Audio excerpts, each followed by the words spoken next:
হাই friends, মই শ্বিলং চেনেলত সম্প্ৰচাৰিত হৈ থকা সূৰুযমুখী ধাৰাবাহিকখনৰ আজিৰ খণ্ডটো চাবলৈ বহুত বেছি ভাল লাগিব, কিয়নো আজিৰ খণ্ডটোত ত্ৰিদীপ ঘৰলৈ যাব আৰু তেতিয়া মাকৰ আগত পৰিৰ দেউতাকে ঘৰলৈ যাবলৈ ৰাস্তা বিচাৰি নোপোৱা যে ত্ৰিদীপে যে ঘৰত থৈ আহিছে আৰু পৰিৰ দেউতাক বিপদত পৰাৰ পৰা ৰক্ষা কৰাৰ কাৰণে যে মুখত হাঁহি বিৰিঙিছে সেয়া দেখি শান্তি অনুভৱ কৰিছো।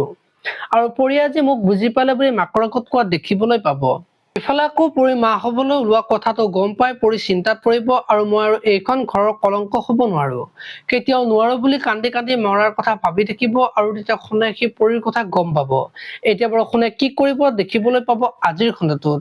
আনফালে আকৌ শুনে আজি শেৱালিৰ আগত পৰিৰ কথা কব আৰু জীৱনটো কেতিয়াবা চিনেমা লাগে, এটা সমস্যা শেষ হয়হে আন এটা সমস্যা মূৰ দাঙি উঠেই বুলি শেৱালিক কব। এতিয়া বাৰু শেৱালিক কি কব দেখিবলৈ পাব আজিৰ খণ্ডটোত।